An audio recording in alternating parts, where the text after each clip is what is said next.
비오는 밤 도시의 불빛은 차갑게 젖어 있었다. 유리창에 맺힌 빗방울이 네온사인 불빛을 일그러뜨리며 길게 흘러내렸다. 황나라는 두 손에 쇼핑백을 꼭 움켜쥔 채 어두운 도로를 홀로 걸었다.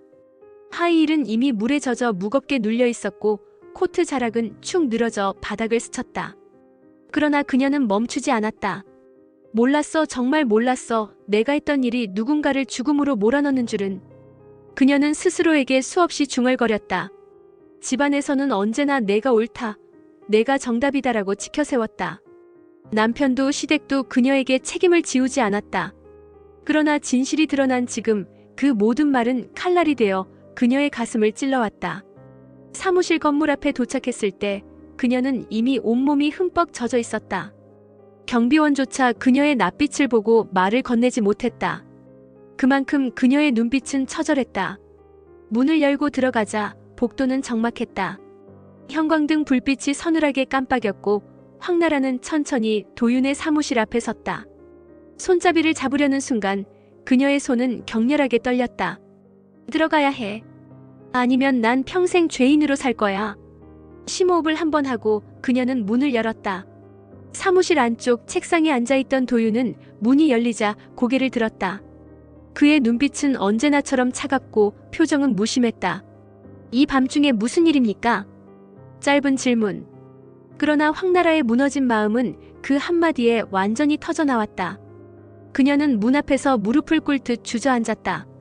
저 정말 몰랐어요. 눈물이 폭포처럼 쏟아졌다. 목소리는 갈라지고 몸은 떨렸다. 내가 저지른 일 때문에. 누군가가 그렇게까지 고통받는 줄, 누군가가 죽음으로 내몰리는 줄 전혀 몰랐다고요. 제발 믿어주세요. 도윤은 아무 대답도 하지 않았다. 그의 눈빛은 황나라를 꿰뚫었고 방 안은 정적에 휩싸였다. 황나라는 고개를 들었다. 눈물에 젖은 얼굴, 번진 화장, 그럼에도 처절한 진심이 담긴 눈빛. 제발요, 도윤 씨, 제 말을 믿어줘요. 저는 전혀 몰랐어요. 정말로. 그녀는 떨리는 손으로 쇼핑백을 내밀었다. 종이가 구겨질 정도로 손이 흔들렸다. 이거 가져가 주세요. 제가 할 수 있는 건 이것뿐이에요. 부탁드려요. 도윤은 그녀를 내려다봤다. 차갑게만 보였던 그의 눈빛이 순간 흔들렸다. 이 사람 연약한 척 눈물로 동정을 사려는 게 아니군. 진짜로 무너졌구나. 그의 뇌리를 스쳤던 건 황나라가 지금까지 보여준 모습이었다. 언제나 당당하고 웃음을 잃지 않고 권력 속에서 살아가던 여인. 그러나 지금은 한 줌의 죄책감과 후회로 무너져 내리는 불쌍한 인간에 불과했다. 그 집안에서 아직 사람다운 건 이 여자뿐일지도 모르지. 잠시 후 도윤은 쇼핑백을 받아들었다. 그리고는 말없이 자리를 털고 일어났다. 문을 열고 들어서자 기차는 서류를 넘기고 있었다. 그는 고개도 들지 않은 채 차가운 목소리로 말했다. 무슨 일이냐? 그 순간 쿵 하는 소리와 함께 도윤은 쇼핑백을 책상 위로 내던졌다. 기찬이 고개를 들었다. 눈빛이 번뜩였다. 이게 뭐지? 도윤의 목소리는 날카롭게 갈라졌다. 황나라 씨 겁니다. 그 집안에도 정상인 사람이 있긴 있더군요. 단 한 명이라도 사람다운 게 남아있다는 게 다행이랄까? 기찬의 얼굴이 일그러졌다.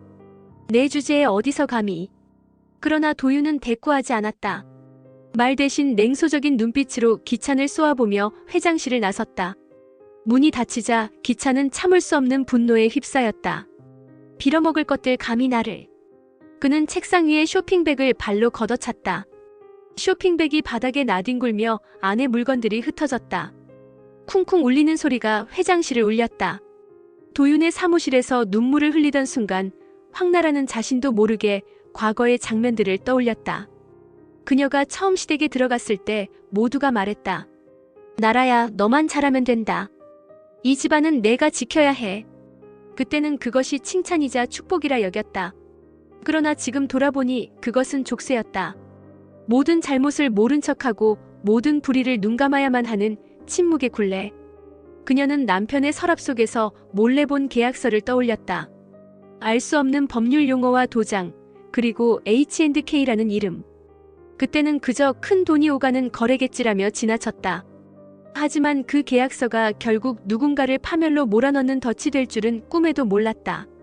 그때 내가 조금이라도 더 물어봤더라면, 조금이라도 의심했더라면.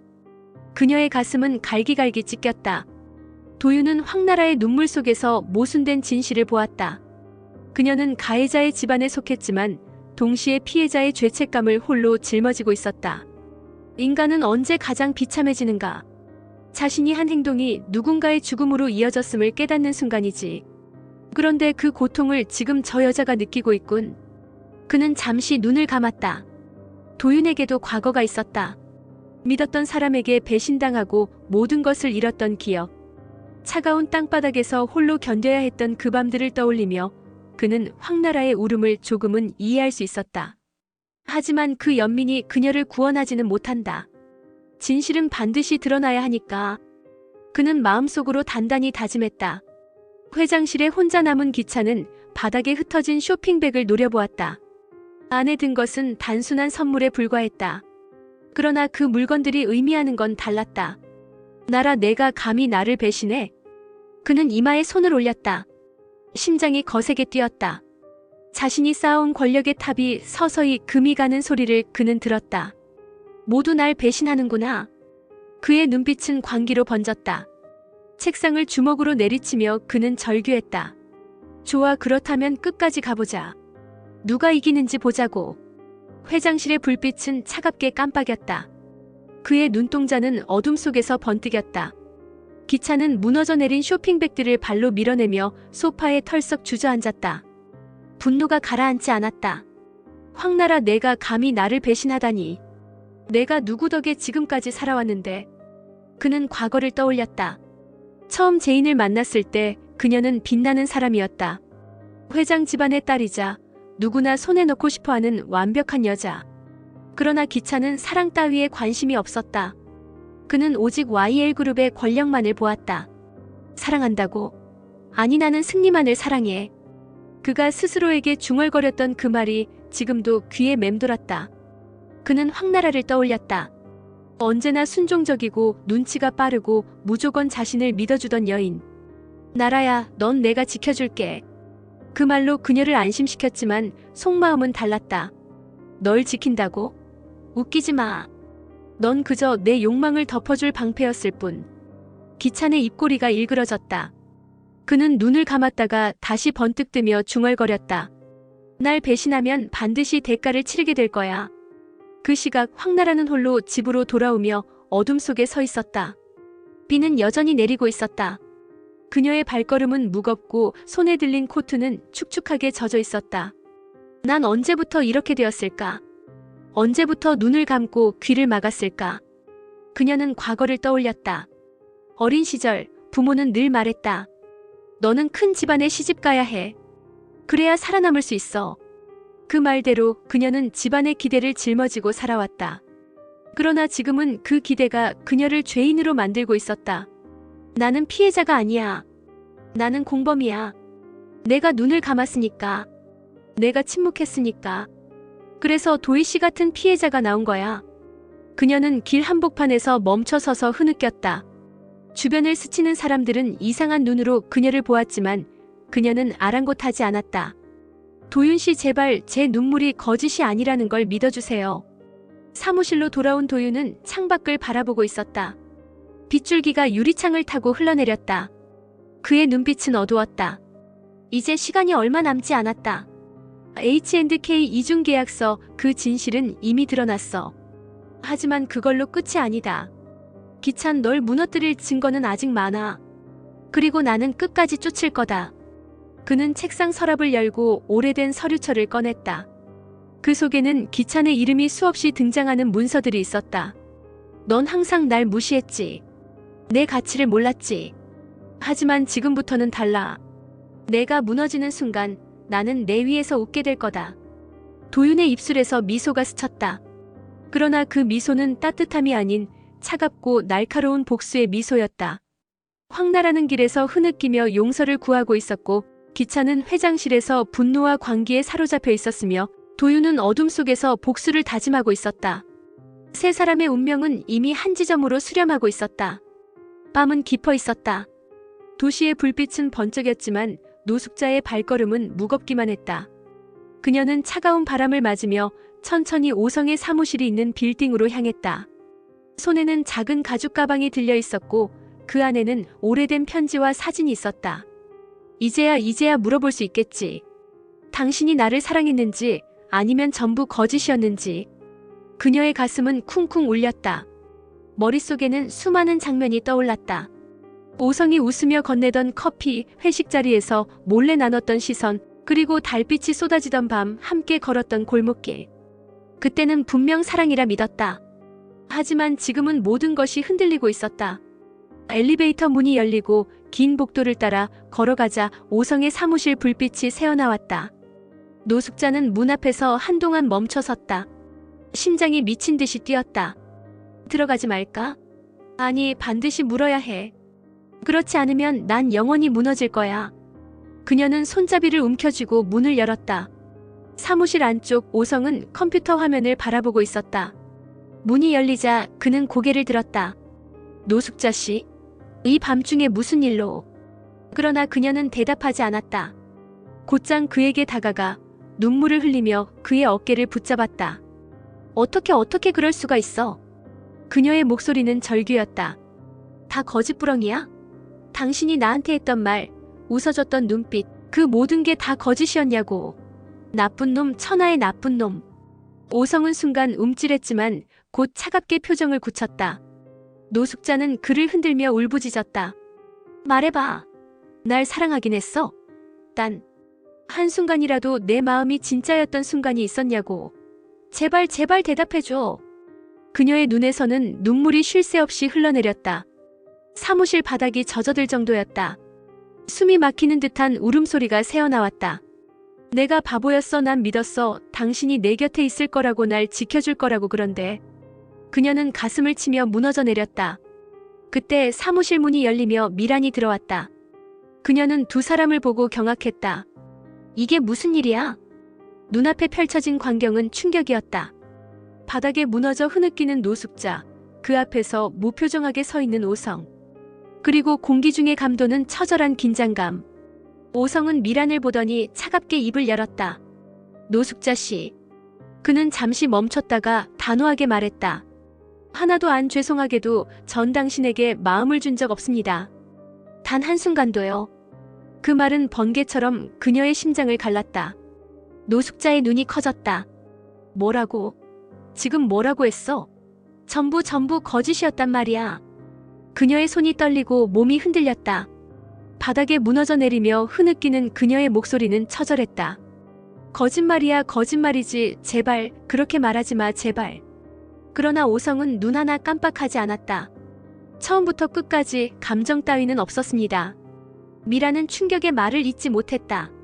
오성, 넌 지금 무슨 말을 한 거야? 설마 지금까지? 그녀는 눈을 크게 뜨고 오성을 바라봤다. 그러나 오성의 표정은 돌처럼 굳어 있었다. 바닥에 주저앉아 흐느끼던 노숙자의 머릿속에는 과거의 장면들이 파노라마처럼 스쳐 지나갔다. 첫 만남은 우연이었다. 늦은 밤 비 오는 거리에서 우산을 씌워주던 오성의 모습. 이런 날씨엔 혼자 다니면 안 됩니다. 그의 따뜻한 목소리에 가슴이 뛰었고 그 순간을 잊지 못했다. 함께 보냈던 작은 순간들이 있었다. 서류 작업을 도와주며 웃던 그의 눈빛, 커피를 건네며 당신 힘들죠? 라고 속삭여주던 배려, 그리고 회식 자리에서 술에 취해 무심코 내뱉은 말. 사실 난 당신이 있기에 버틸 수 있습니다. 그 말 하나로 그녀는 밤새도록 울었다. 사랑받는다고 믿었고 살아있다는 이유를 찾았다. 그러나 지금 오성의 입에서 나온 단칼 같은 말은 그 모든 기억을 산산이 부숴버렸다. 하나도 안 죄송하게도 전 당신에게 마음을 준 적 없습니다. 그녀는 고개를 저으며 흐느꼈다. 거짓이었어도 좋아, 단 하루라도 진심이었던 순간이 있었다면 그걸로 됐을 텐데. 오성은 차갑게 굳은 얼굴로 노숙자를 바라보았다. 그러나 그의 내면에서는 또 다른 독백이 흘러나오고 있었다. 사랑? 그건 사치였다. 난 사랑을 선택할 여유가 없었다. 그는 어린 시절을 떠올렸다. 가난과 굶주림, 살아남기 위해 버텨야 했던 치열한 나날들. 사랑은 그저 배부른 자들의 감정놀이일 뿐이었다. 자신에게 필요한 건 권력과 돈, 그것뿐이었다. 노숙자, 넌 순수했지. 내 눈빛 속에서 난 잠시 흔들렸을지도 몰라. 하지만 그 흔들림조차 나에겐 독이었어. 약해질 수는 없으니까. 그의 눈빛은 더욱 차갑게 변했다. 내겐 감정 따윈 필요 없어. 필요한 건 승리와 권력뿐이다. 미라는 두 사람을 바라보며 충격에 빠져 있었다. 노숙자의 절규는 그녀의 심장을 찔렀고 오성의 냉정한 말은 그녀의 숨을 막았다. 오성, 내가 이렇게까지 차가운 사람이었어? 난 몰랐어. 그녀는 자신도 모르게 한 발자국 뒤로 물러났다. 머릿속에는 수많은 의문이 떠올랐다. 오성은 정말 사랑을 모르는 사람일까? 아니면 일부러 그렇게 말하는 걸까? 미라는 입술을 깨물었다. 만약 저 말이 진심이라면 노숙자는 완전히 무너질 거야. 하지만 혹시라도 거짓이라면 오성, 넌 왜 이런 잔혹한 거짓을 택한 거지? 그녀는 차마 대답을 찾을 수 없었다. 노숙자는 울부짖으며 오성의 다리를 붙잡았다. 거짓말이라도 좋아, 제발, 제발 날 사랑했다고 말해줘. 오성은 냉정하게 발을 뿌리쳤다. 그만하세요. 난 단 한순간도 그랬던 적이 없습니다. 미라는 참지 못하고 소리쳤다. 오성, 넌 인간이야? 아니면 돌덩이야? 어떻게 저렇게 무자비할 수가 있어? 그의 차가운 눈빛과 그녀의 분노, 그리고 노숙자의 처절한 울음. 사무실은 마치 폭풍우가 몰아치는 바다처럼 휘몰아쳤다. 늦은 밤 사무실 안은 적막했다. 제이는 책상 위에 쌓여있는 서류들을 하나하나 넘기고 있었다. 서류를 읽고 있었지만 눈은 글자를 따라가지 못했다. 그녀의 머릿속에는 온통 다른 생각들 뿐이었다. H&K 이중계약서 드디어 실체를 잡았어. 하지만 이걸 어떻게 꺼내야 하지? 잘못 꺼냈다간 내가 먼저 무너질 거야. 손끝이 떨렸다. 그녀는 자신도 모르게 입술을 깨물었다. 빛 하나 없는 싸움 속에서 그녀는 점점 지쳐가고 있었다. 그때 문이 열리고 세리가 들어왔다. 짙은 향수 냄새와 함께 그녀의 모습이 어둠을 가르고 다가왔다. 언니, 아직도 이러고 있어? 밤이 다 깊었는데. 제이는 고개도 들지 않았다. 세리는 천천히 그녀에게 다가가더니 책상 앞 의자에 앉았다. 근데 태호 씨는? 요즘 안 보이네. 어디 갔어? 제이는 그 말을 듣는 순간 순간적으로 표정이 굳었다. 그러나 곧 피곤한 듯 무심하게 고개를 돌렸다. 궁금하면 직접 전화해서 물어봐. 나한테 묻지 말고. 목소리에는 짜증과 피로가 묻어 있었다. 세리는 그 반응에 피식 웃었다. 에이, 언니. 왜 그렇게 예민해져? 난 그냥 물어본 건데. 제이는 아무 대답도 하지 않았다. 침묵은 더 무겁게 흘렀다. 세리는 속으로 생각했다. 역시 뭔가 있구나. 언니가 저렇게 날카롭게 반응할 리가 없지. 태호 사라진 게 단순한 일이 아니야. 언니가 뭔가를 숨기고 있어. 그녀는 일부러 더 천연덕스럽게 웃으며 말했다. 그래도 궁금하네. 태호 씨 참 괜찮은 사람이었는데. 혹시 언니랑 무슨 일 있었던 거 아니야? 제인의 눈빛이 번쩍 빛났다. 그만해, 세리. 내가 알 바 아니야. 세리는 속으로 미소 지었다. 봐라. 언니, 내가 감추려 하면 할수록 난 더 확신이 들어. 제이는 억눌린 한숨을 삼켰다. 세리가 왜 갑자기 태호 얘기를 꺼내는 거지? 단순한 호기심이 아니야. 뭔가를 눈치챈 거야. 아니면 누군가한테 정보를 흘리려는 건가? 그녀는 세리를 곁눈질하며 생각했다. 위험해. 지금은 한마디라도 더 하면 안 돼. 침묵하는 게 최선이야. 세리는 의도적으로 제인을 자극했다. 언니, 내가 왜 물어보는지 알아? 언니 표정이 말해주잖아. 뭔가 감추고 있다는 거. 내가 틀렸어? 제인은 차갑게 대꾸했다. 내가 뭘 안다고 떠들어. 세리, 제발 내 앞에서 쓸데없는 짓 좀 하지 마. 세리는 눈을 가늘게 뜨며 속으로 중얼거렸다. 흥언니, 내가 그렇게까지 화내는 걸 보니 내가 건드린 게 정답이네. 좋아, 좀 더 파보자. 방 안의 공기는 무겁게 가라앉았다. 두 사람은 서로 말을 하지 않았지만 눈빛이 치열하게 부딪히고 있었다. 제이는 침묵으로 세리를 막으려 했고 세리는 웃음으로 그녀를 흔들려 했다. 시간이 흘러도 긴장은 풀리지 않았다. 마치 폭발 직전의 화약고처럼 작은 불씨 하나에도 모든 것이 터져버릴 것 같았다. 깊은 밤 도시 위로 불빛이 꺼지지 않고 있었다. 각기 다른 공간에서 인물들의 울음과 분노, 침묵이 동시에 번져갔다. 황나라는 눈물 속에서 무너져 있었고 도유는 복수를 다짐하며 창밖을 바라보고 있었으며 기차는 회장실에서 광기에 사로잡혀 있었다. 노숙자는 바닥에 주저앉아 절규했고 오성은 냉정한 눈빛으로 그 절규를 뿌리쳤다. 미라는 충격 속에서 두 사람을 바라보며 갈등했다. 제인과 세리는 짧은 대화 속에서 서로의 속내를 꿰뚫으려 했다. 태호라는 이름이 불씨처럼 던져졌고 두 사람의 눈빛은 불꽃처럼 부딪혔다. 진실은 가려질 수 없다. 눈물을 흘리며 용서를 구하는 자도, 분노 속에서 권력을 움켜쥐려는 자도, 복수를 다짐하며 어둠을 응시하는 자도 모두가 같은 길 위에 있다. 그 길은 단 하나, 파국으로 향한다.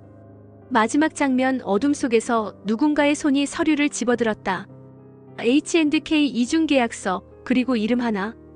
그 서류를 바라보며 낮게 웃는 낯선 그림자. 드디어 시작되는군. 그 목소리는 아직 정체를 알 수 없는 자의 것이었다. 그러나 그 목소리 하나로 앞으로 다가올 파국은 더욱 분명해졌다.